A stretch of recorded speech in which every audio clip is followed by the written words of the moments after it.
Heart attack or myocardial infarction is because of a blood clot suddenly happening inside the coronary arteries. The treatment for this condition is to remove the blood clot. It can be done by two ways. One is by injecting a clot lysing or clot dissolving injection, which was the earlier version of treatment available for this condition. The current and most beneficial treatment in this situation is the primary angioplasty, which means that you dilate the block, put a stent and open up the artery as soon as possible. Cardiac care is not an isolated and incongruous one anymore in the modern times. Given the apt timing and the adequate treatment, there are a plethora of medical aids to care for your heart. Basically, the heart attack happens when the artery facilitating blood supply to the heart muscle is blocked. It is, in other words, the death of a segment of heart muscle caused by the loss of blood supply. The blood supply is usually lost because of a coronary artery when that supplies blood to the heart muscle has a blood clot or a blockage. If the blockage isn't treated quickly, the portion of heart muscle fed by the artery begins to die. Here comes the method of primary angioplasty and stenting very handy for the rescue of the patient.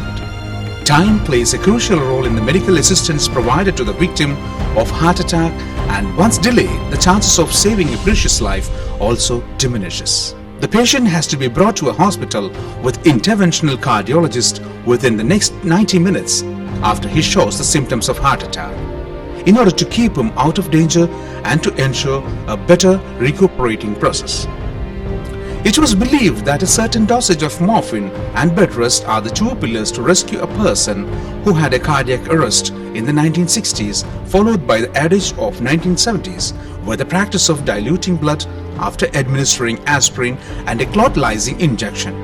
From there, the medical science has come a long way, keeping behind the age-old traditions of these medical practices. And gone are the days where the result of a heart attack was invariably connected to death. And today, the slogan is that a life can be saved if he or she is brought to a medical care as soon as the symptoms of heart attack are shown, or within a time frame of 90 minutes, or as soon as possible. Before the patient is to have the primary angioplasty, he or she is given a local anesthetic in either his wrist or groin. A catheter, which is a fine, flexible, hollow tube with a small inflatable balloon as its tip, is passed into the artery and up to the victim's heart. During the procedure, some dye is injected into the catheter to make his coronary artery show up on the X-ray. The doctor will then pass the balloon catheter into the coronary arteries after identifying affected coronary artery. The balloon then goes into the coronary artery where the blockage is until it lies inside the blocked part of the artery. The blood clot that is causing the heart attack is nearly always removed from the artery. The balloon is then gently inflated at the point where the blockage is, so that it squashes the atheroma, in other words, the fatty tissue that's causing the narrowing, flattening it within the walls of the artery. As a result, this reopens the artery so that the blood can flow through it more freely to the part of your heart muscle it supplies. If proper care is not given, the person will be destined to live with the minimal effects of the heart attack.